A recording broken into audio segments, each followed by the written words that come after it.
All right. We're just at the top of the hour. We'll go ahead and get started. I imagine we'll keep seeing people come into the session.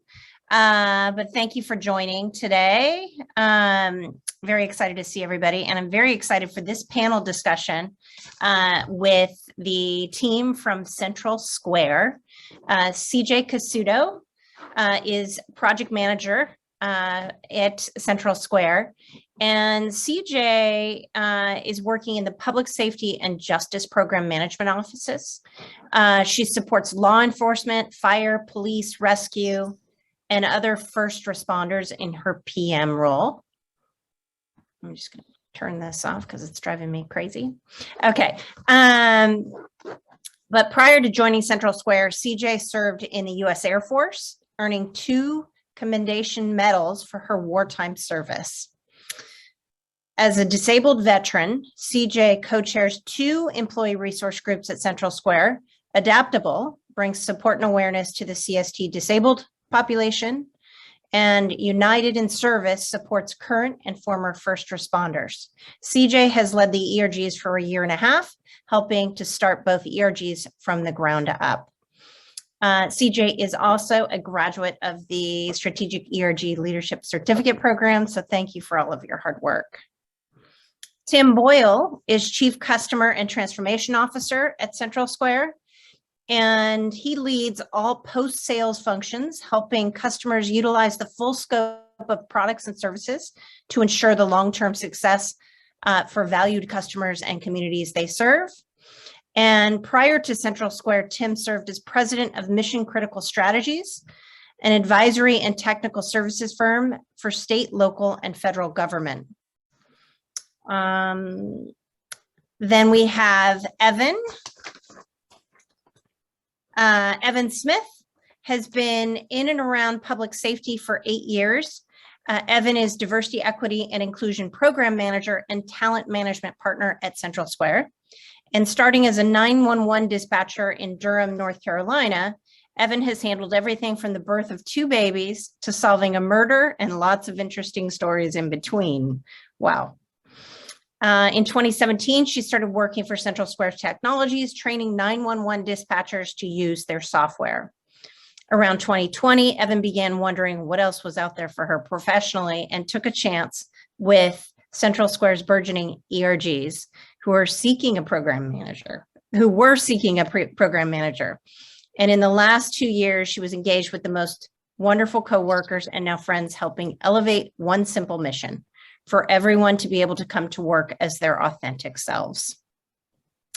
Jessica Schmidt, product support rep at CentralSquare. Jessica has a Bachelor of Science degree from University of Cincinnati and has spent her career working to improve processes through records management in both healthcare and now public safety sectors. She's been with CentralSquare Technologies for over 5 years, working in support of all customers fully. For the last 3 years, Jessica has worked with customers on the enterprise records management team to update their software to the latest versions. So we're going to dive into our Q&A here and learn a little bit more about each of you. And I wanted to start with Evan. Can you first tell us a little bit about CentralSquare and give us some background about why and how CentralSquare started their ERG program? Yes, absolutely. So as you've all probably gathered, CentralSquare, we are a technology organization. We do public safety and justice, public admin, so think code enforcement, your water bill, things like that, and also a little bit of healthcare in Canada. So geographically, we have a couple of centers of excellence around the country. So we have physical offices in North Carolina, Florida, South Dakota, and British Columbia. But we also have a hybrid workforce. And so starting around 2020, you know, it became popular to see the emergence of these ERG programs. DE&I take more of a center stage amongst corporations. But for CentralSquare, that was sort of overlapping. Another thing that was happening was that we were in like our first-ish year of merging with a couple of other companies. So we were really looking for our identity. So I think that we, the DE&I efforts were part of that. So let's build it early. Let's embed it into the CentralSquare culture. And I got in a little after it started. So I sort of walked into an existing program and we just kind of hit the ground running. So we were started, it was a call to action from our CEO, which is really awesome because I know attending this panel or, this summit last year, a lot of people I find either they've really got, one part of their organization bought in, but not the other part. A lot of times that's the ground level, but we're really lucky because our C-suite is really bought into what we're doing. I don't have to convince them of the business model. They all understand that. And we have people at the organization who are ready for this type of work and change in and amongst their communities. And so that made it a little easier. Not that there weren't challenges, but that made it just a really great, there was just a lot of energy around this kind of work. And also some unique challenges given our business, but we've made a great team and lots of progress that I'm really proud of. And I'm trying to make sure I answered the whole question. So we're constantly in a state of reevaluating what we're doing and seeing if it works. It's really awesome to work with a bunch of project managers because that's pretty much what they do is they're constantly in a state of debriefing. So that's what we're doing too. And that's probably my number one advice is just keep looking forward, but also keep looking back. What did you do? Did it work? Are we going to keep doing that? Are we going to make a change?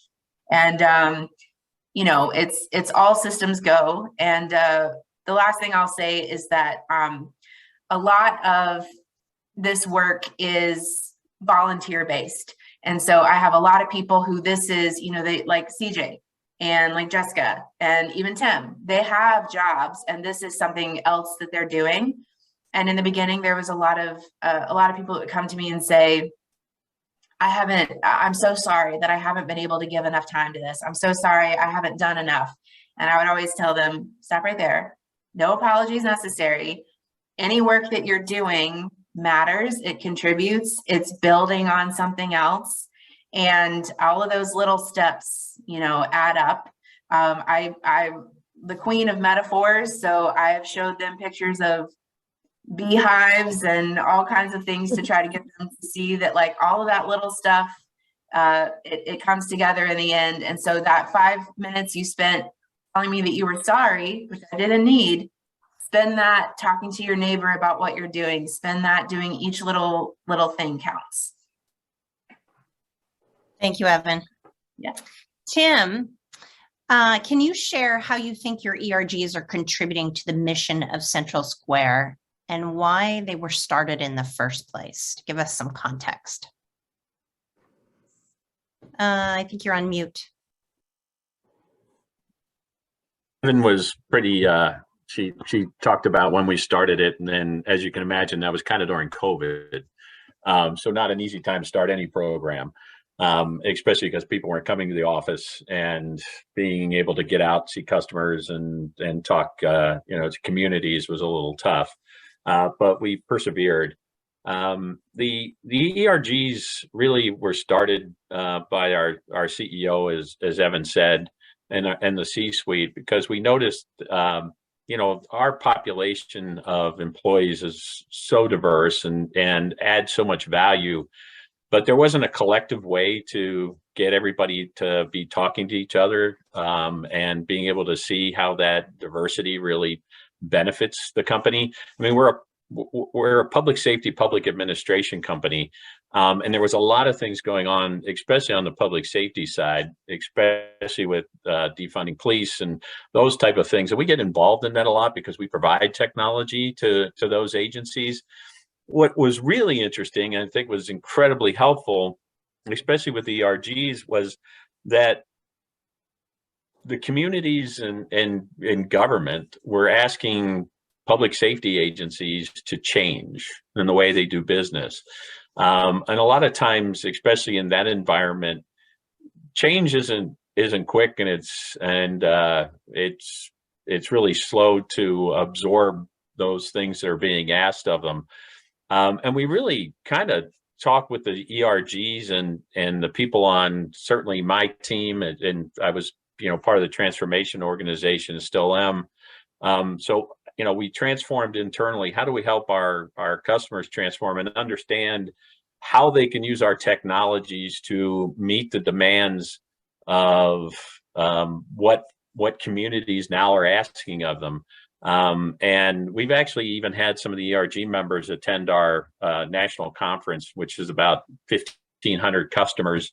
And we had panels which the ERG teams participated in, just talking about really social issues and other aspects that are coming from definitely a different angle, but more of an angle from where the communities are kind of thinking. And I got a lot of feedback from our public safety customers that they really enjoyed listening to the different perspectives and how that helps influence the technologies we build and the help we're going to give them to be able to meet the demands of public safety going forward. So that's just one example of how the ERGs the ERG staff and people participating in ERGs, really, it was unintended consequence. It just was the timing, but the value was really incredible. It makes us think differently.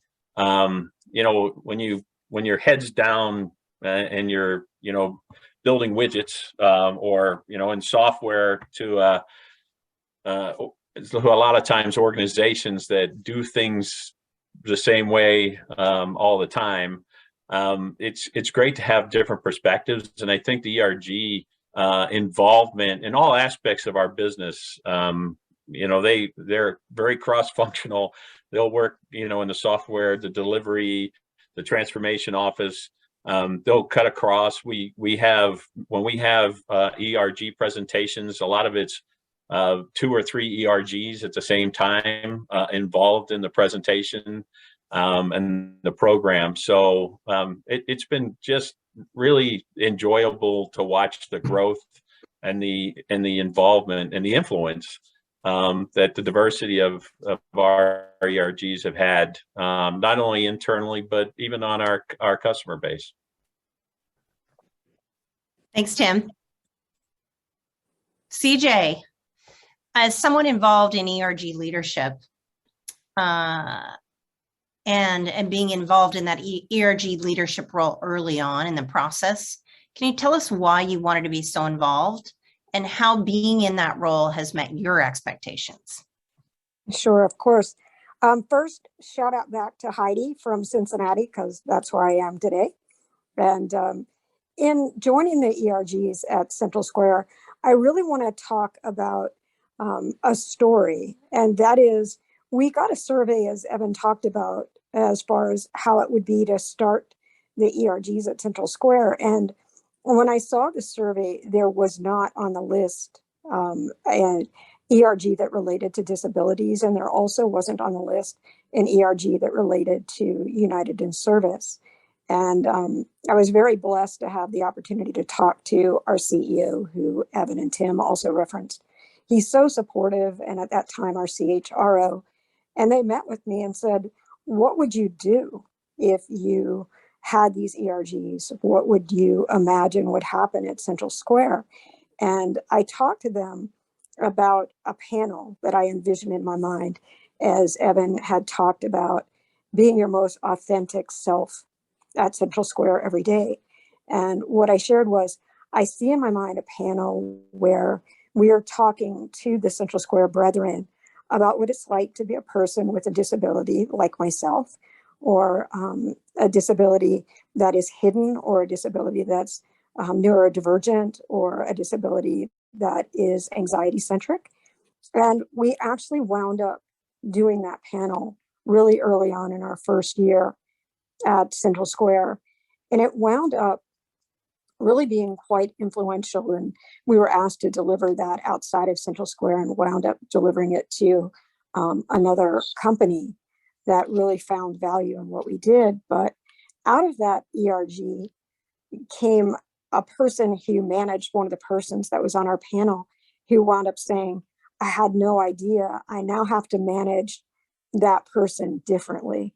And to me, that was the embodiment of what I wanted CentralSquare's ERGs to do. And a vision that I had shared with our CEO and CHRO, as well as Evan and Tim, who's our sponsor for United in Service. And it was just game changing for me.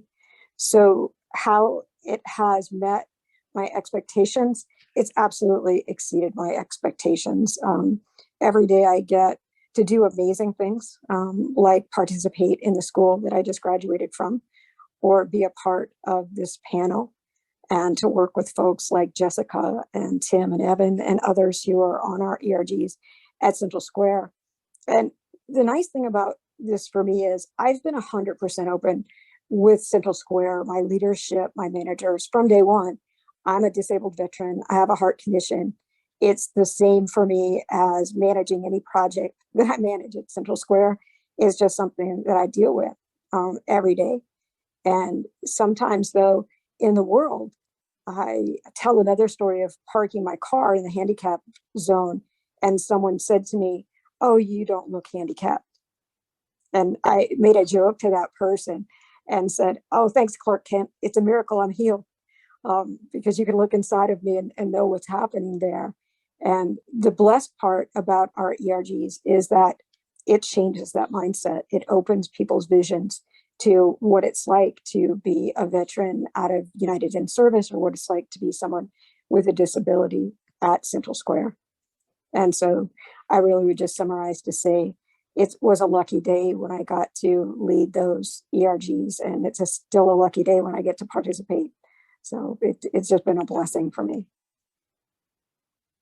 Thank you for sharing your story. I tell you this all the time, but your passion is truly contagious. So thank you. Thank you. Jessica, what is your role in ERGs, and what are you personally getting out of your involvement? So my role in the ERGs at CentralSquare it's a bit unique compared to Tim and CJ and Evan's role, where they all have taken on major leadership roles in a certain ERG, or with Evan was kind of managing all of them. I've never taken on a leadership role in the ERGs. I've been kind of an outside participant. So but I have been active in our adaptable ERG as someone who has suffered with chronic pain for a lot of years and lived with that. When that ERG was formed, I'm like, this is a great place for me to share my experiences and really get out of my little box. My brother says it the best, or one of my brothers, that we, in our family, most of us are introverted and forced to be extroverted. And I took participating in Adaptable as a way to force myself out of my tiny little comfort zone. And it has been inspiring to listen to my coworkers and know that I'm not alone. We each deal with different things, but none of us are alone, especially working in this remote environment that we have. It can be, sometimes it can feel isolating, and the ERGs give a really good sense of community. Whether you are joining a group to be an active member because you are a part of that community, or if you are participating in presentations that we're giving, or just attending the meetings when you can as an ally, everybody has this little part that they can play to just be socially responsible. Learn more about whatever it is topic that's being discovered and shared. Learn as much as you can to be better to your coworkers, better to your customers, better into the public when you go to the grocery store. And CJ had a good example of parking in a handicap spot. And my big moment for me was It was right after I had my first major back surgery, and I was walking across a parking lot, and you get to the spot where the car says you go, and then you're, oh, you go. So I finally went, and I was walking so slow, and they had their windows down, and they were just fuming and so mad at me because I walked, and they now had to wait those extra few seconds for me to walk slowly. And ever since then, I mean, that was 12 years ago. And ever since then, just when I'm driving down a parking lot, it opened my eyes to, they aren't walking slow because they want to walk slow. They're walking slow because they literally can't move any faster. And as someone who had that like aha moment, I've realized that sharing my story can give other people those aha moments like, oh, we can do that. And not just with disabilities, with Adaptable, that just happens to be the group that I have really related to the most and spent my most time with, but it's every group. Our BIPOC group and our Outfront groups, I have learned so much from them about being an ally to those communities that I didn't know. And they've just been amazing. And it makes me feel like a better human being when I walk away from those presentations. Thank you for sharing. I'm a big believer in self-awareness. And so the more awareness we can build amongst each other, it will improve our worlds. Yeah. Evan, how has your role in the ERG program evolved? And if you had to do it all over again, is there anything you'd change? Oh, big question for 3 minutes. Okay. So it's evolved a lot in that I started this role having no formal training in HR, which is sort of what this is housed under, or DEI, just a passion, self-taught. So over the past year and a half I've been doing this, I've learned a lot of, lingo in the just the HR community, the DEI community, processes that make these things easier. I've met a community that I didn't have before, like a professional community. Shout out to LinkedIn for that. And don't expect people to come to you for that, by the way. You have to go to them. Go out, find them, remind them that you're not selling them anything, and then make those connections. And that's something I think I'll always be doing. But as far as if I could do anything over again, I have 3 pieces of advice. I would say the first thing is don't be afraid to think big. For example, when I first started in this role, I was pretty quiet about why I really wanted to join, because I thought that's too big. No one's going to be able to connect the dots. For example, Tim was talking earlier about what we do for our customers and what the communities were asking for. And that speaks exactly to what I thought in the beginning of this was our company is made up of people in the communities that we serve. It is in our benefit to make those, our community as diverse as possible, as is our community on the outside. That can only serve us by bringing in more diverse ideas, by improving our software, which we can then say was made, for the people, by the people. So, and now I will say that loud to anyone who wants to listen.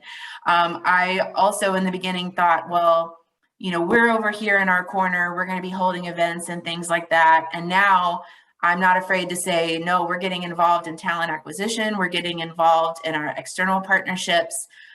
We want to be part of retention. And we want to be part of professional development, because it touches everything. It matters to everything. The second thing I would say is always be reviewing whatever your processes and procedures are. For example, the first year of our ERGs, we have 6 ERGs. They each have the same structure. And after the first year, we realized maybe that didn't really serve everybody in the same way. So how about each group gets together and propose their own structure? So we have groups, they all have a core, chair, co-chair, treasurer kind of thing. But we have some ERGs that have tech roles, some that have celebration and education roles, because it suited that the needs of that group. So we're not afraid to, we don't have to follow any sort of guardrails. We can make our own. But that's because we were reviewing constantly what was effective. And then the third thing I would say is, and this sort of ties to both of them, but make a business case for yourself. Because then everything that you're doing, you can tie it back to that business case. So that if I have an idea, I can tie it back to my business case, which is I want people to be their authentic selves at work, and I want to impact the communities that we serve. So anything that I'm suggesting, and again, this also ties back to my first idea of don't be afraid to think big. We, like Tim said, we had people at our customer event from the ERGs. I would have never dreamed that possible the first 3 months I was here. We're talking about doing events in front of our customers that are just open to the general public. You know, don't be afraid to take on these big things, even if you have a small team. Proportionally to some of the people who I know are attending, we come from a small company. Break up what you want to do into small parts, and you can make it happen. A lot of these ERG events that were huge were orchestrated by teams of less than 10 people. So it's really, really incredible. So dream big, make your own business case, and always, always review. And I think you'll find success in that. Awesome. Thank you. CJ, as an ERG leader, what do you need from your leadership team and also from your members to make your ERG successful? This is another great question, of course. And I will tell another story, which is kind of my way.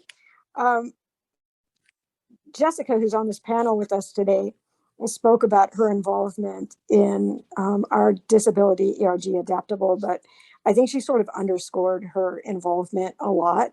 She has helped to lead very important panels that we've done with Dr. Gam, who is a wellness doctor. He's a chiropractor. He's come to CentralSquare 4 times and talked to us about everything from coming back into the office after COVID to just general exercises you can do every day to feel better.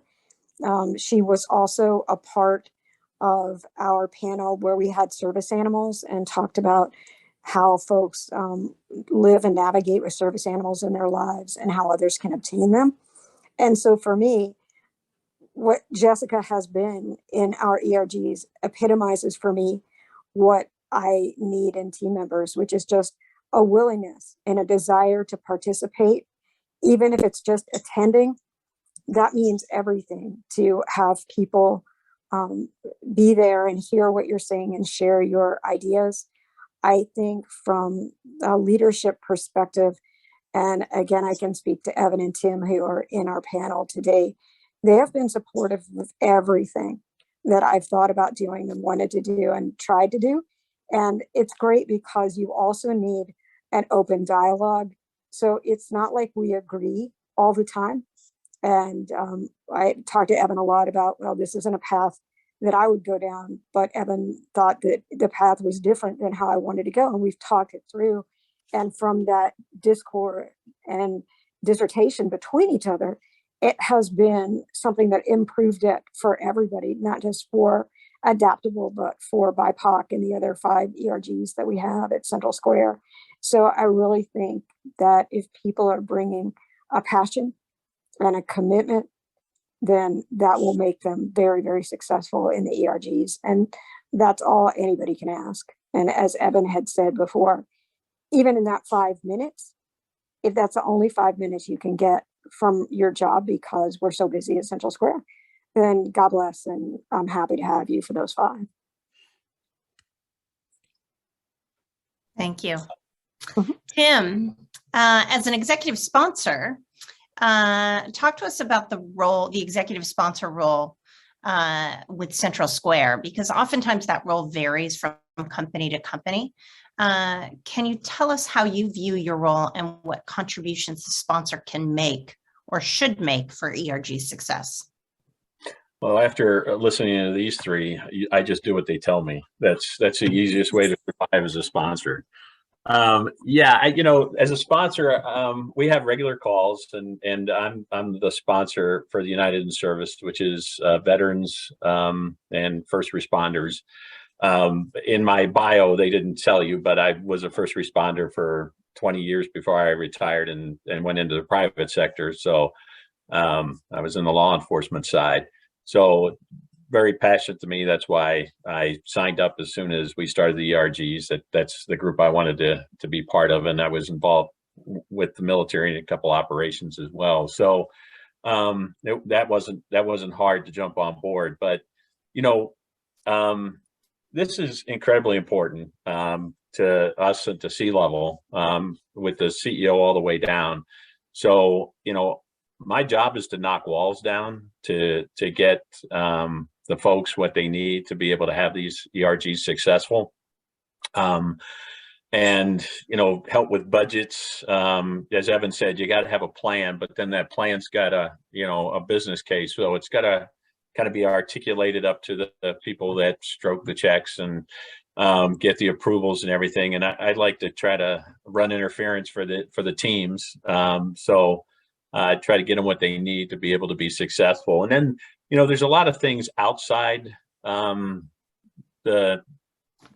process that I still think they'll come up with an idea that I think we just need to do because it's good for the company, it's good for the folks, it's good for the ERG.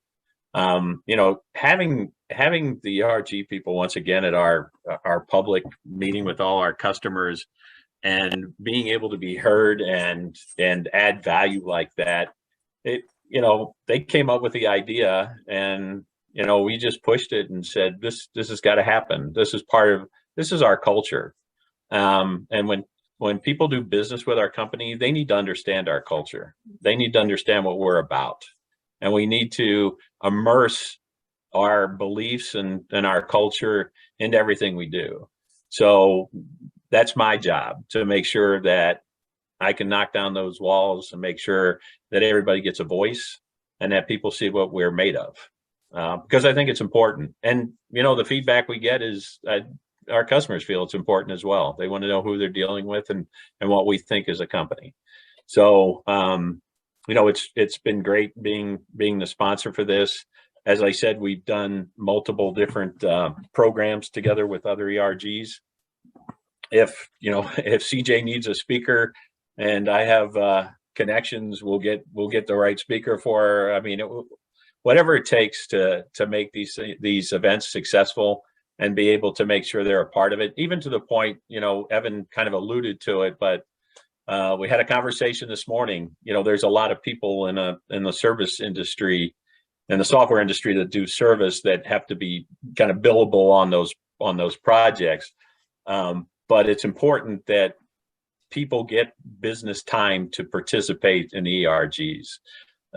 Because I run the services business and the support business, I obviously have influence over that. So, I'll have conversations with the leadership and make sure that there's time for people to be able to participate in ERGs at work, because it's that important to do. And I trust my team. I mean, that's the biggest thing too. All the ERG leadership that we have and the sponsors, I trust them to manage that properly. And they do a fantastic job. That's great. So I'm gonna ask you a follow-up question. So what advice would you give to a CEO who is thinking about adding ERGs? I'd tell them, why are they waiting so long? I mean, it's it's just I don't know why it took so long for us to do it. I mean, it's just got to be part of your culture. If you don't embrace the diversity and the people in your team, and it just helps you understand what motivates people, where they're coming from. It helps the company be a better company. And so I would tell a CEO that to start an ERG, maybe take baby steps at first, kind of like we did, like Evan suggested, and maybe set it up and then watch it evolve and make it work for each kind of ERG that you set up. But it can't do anything but make the company better. And it shows the whatever company you're in, whether you serve government, like most of what we do, or even the private sector, it shows your customer base what you're made of. And I think that's incredibly important. Agreed. Agreed. Jessica, what ideas do you have for expanding your ERGs at CentralSquare? And how do you suggest ERG leaders can better engage members? So for me, I think a couple ways to really get ERGs going is, like Tim and Evan and CJ have said, your leadership has to be involved and want to be involved and want to make them grow. I personally think that the ERGs, you want to make them broad enough that everybody feels, that you can fit into something. But you also want to make sure that you yourself in those groups are being very inclusive. Using adaptable, for example, it's not just someone with a very visible disability, it's for everyone that feels that they have a disability, hidden or otherwise. And we've got some members that they join because they live with someone or have a very close family member or friend with a disability. They wanted to know how to be there for them better. And so I think that's really important, is to make everybody feel included. If you've got, we have so many groups that I feel a part of several of them. I was not, I was not in a service industry. But my dad served as a fire chief for 40 years. So I feel connected to that community through watching my dad and things like that. And outside of the actual ERG leaders, I think the people leaders, please give your employees time to participate. My leaders have been incredible. Today I said, hey, going offline for this, I'll check back in a couple hours, and great, good luck, have fun. And I have always had that support. For me, it's harder to say, I'm going to prioritize my ERG stuff today versus my other job responsibilities. But my leadership team has always been great about making sure that I have time to do that, and make that time when I want to. That's great. That's great. Yes, I can see that your environment is really supportive. Having seen CJ's activity with the leadership certificate program, it's been phenomenal. So thank you. Evan, what do you see as the most important next steps for CentralSquare's ERG program? So early on in my ERG journey, I was given the Deloitte maturity model. And if you haven't checked that out, I would encourage you to look it up, because it's a great high level model to follow. So it starts out on the low end of compliance. So this is where you've got what I would call the checkbox phase of DE&I, where you've got legal on board and HR and maybe some ERGs formed. And the goal is to move up to an integrated, where this is part of your internal strategy, like communications and your C-suite strategy, talent acquisition, but also your product strategy, customer strategy, however that applies to you. So I would say in that model, we are somewhere in between the business leaders and the entire organization being integrated. And it's, sort of, in a way, it's a North Star, because you're always going to be moving towards that. So going back to saying, having a business case for myself, I'm always reviewing is what we're doing tying to moving us towards a more integrated part of CentralSquare. And I definitely see a lot of movement in that, not only in the way that people talk about our ERGs, but in our employee engagement survey is something where I've seen a lot of improved feedback about it. So that's where I'm looking. That's where I'm always looking, even in those little things. Is this moving us towards that integrated part of the model for CentralSquare? That's great. That's great. We have time for a few more questions, and then if you've got questions in the audience, please do feel free to put questions in the chat. We'll leave some time at the end. You can raise your hand and take yourself off mute. But CJ, as a leader, what traits or values of an ERG leader help make them successful in their role?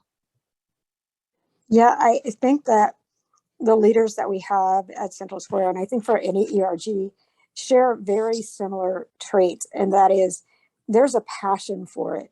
You have to want it. It has to speak to you in some way so that it has a touch into you.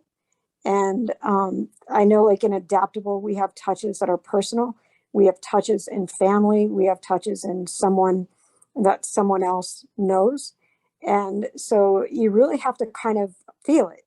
This is something I want to do because as Tim and Evan and Jessica had spoken to, it's not always easy to get away from your day job in order to fulfill that passion.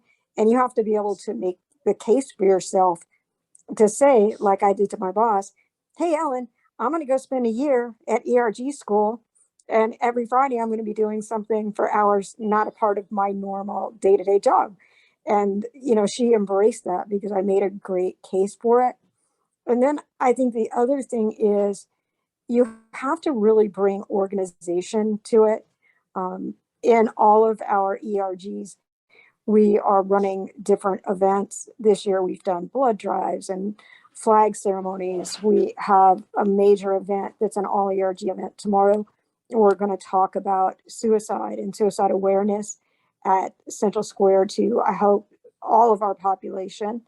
And so to make those things happen, it took a lot of order and discipline. It took many meetings and people leading and having different sections of it and one person or two that brought all of that together. And I think if you can bring the order with the passion and the commitment, you're all good. That's great. So I have one last question for all panelists. What is your number one piece of advice for anyone starting an ERG program or who is in the process of reinventing their ERG initiative? CJ, I'll start with you. Okay. And your notes to us said up to 5 words. So I did it in 5 words and 2 sets. Okay, good. 2 sets. Document a strong plan and then find people who are driven. That's great. Evan. I would say break your big goals into smaller pieces and nothing will seem impossible. Probably more than 5 words. Right? Jessica. I too thought of 5 words and I meticulously wrote them down. Yay. So I would say inclusion, tolerance, education, encouragement, and growth. And Tim. Just make sure you have executive commitment, top down buy-in. Thank you. Yes, we've been hearing that repeatedly across our discussions today and yesterday. So I want to thank all of you and everybody on the call and everybody who's attending the summit for the important work that you're doing at the ERG leadership level, at the member level, at the executive sponsor level. It's really tremendous work. So we have a little bit of time. We have about 5 minutes for questions. If anybody has any questions, please feel free to raise your hand or take yourself off mute and jump in. I see a lot of sharing in the chat in terms of profiles. Definitely connect on LinkedIn. We are also going to share the participant list in the platform later this week. So, all right. Is Mania? Yes. Is that correct? The way I'm You did pronounce it correctly. Thank you. Yes. So hello, my name is Ismania. I actually work for Planned Parenthood here in Southern California, and I work on the HR team and doing the research right now and getting started with our ERG work. It feels like the next natural evolution of the work we have been doing around our DE and I efforts. And I have a question for Tim. We are a smaller affiliate, so about 200 staff overall. And as you can imagine, being in a blue safe state, Planned Parenthood has a lot of demands on its time, both in the healthcare centers and in the administrative sector. So what are some key points to make to those executive leaders who want to do the work, have the goodwill to do the work, and also feel like there's just no bandwidth to do the ERG work? You know, I saw a couple of comments that came across about, you know, your people's full-time job, and, you know, it's hard to do that. But, you know, you have to, this has to be a core part of why you exist as a company. It has to be part of the job, just like every other function that you have. I mean, the involvement, I mean, it helps with recruiting. It helps with, you know, your involvement in the communities and being reflective of the communities.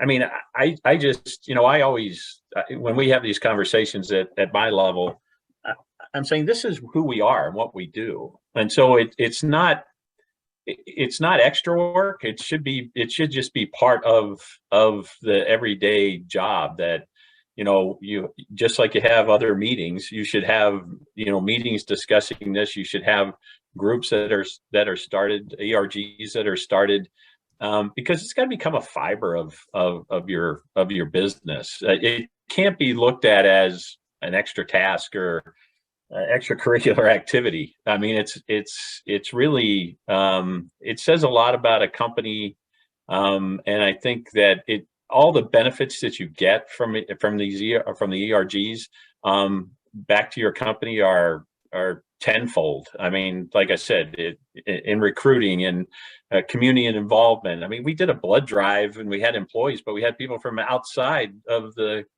company come for the blood drive. I mean, it makes you more part of the community, and I think, you know, especially in your space, you do a lot of community work and community involvement, and I think you should. I just think it should be part of what you do. Thank you for that. It really helps in framing that conversation and making that sales pitch, if you will. Well, hey, stay in touch. Let me know. I mean, if they want to talk to me, I'd be more happy to talk to them. I mean, I think that the benefits that we've gotten as a company has been very, very positive. I'll definitely take you up on that.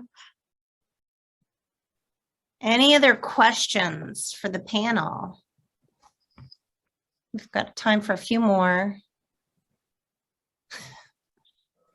Everyone suddenly will send their executives to Tim. I love it. That's well, fine. we've got, we did an invitation only session this afternoon specifically for executive sponsors. So there's going to be a lot of dialogue in that discussion. Tim, definitely plan to attend that session. It'd be great to have you contribute there. Can I add on one thing to Ismina's question? Yes. Okay, so I was just thinking, I like metaphors because they speak to a lot of people, but I was trying to think specifically in your industry. Maybe you've heard the phrase feminism without intersectionality isn't feminism. So I think of the modern workplace as like, you know, without DE&I, what are you doing? You know, it's like the equivalent of having a flip phone in 2022. You know, you're just not getting the full benefits of being able to get on the internet or use your maps, you know, so you're not getting the best talent. You're not getting, you're not, you know, creating a culture. So it is as essential as like eating breakfast, lunch, and dinner to me. And so that's, you know, hearing Tim say like it's part of the fiber of our company, just music to my ears. But I would say it's just you know, just kind of make the case that it's what we got to do, because it's got to be part of our culture in order to be successful, especially in a company that has such a strong mission. You can always tie it back. Thank you for Thank adding that, Evan. I think metaphors are one of my love languages since my undergrad was in literature. I have a deep appreciation for them. Although, no offense to anyone who has a flip phone. They're really good to hang up on, you know. So. Well, thank you. Thanks to our panelists today. We've got about a 10-minute break before the next session. There are 3 concurrent sessions going on and a chance to meet with your ERG types. So just check the auditorium, make sure you join the right session, and then we'll wrap up at the end of the day. So thanks, everyone. Thank you. Thank you. for having us.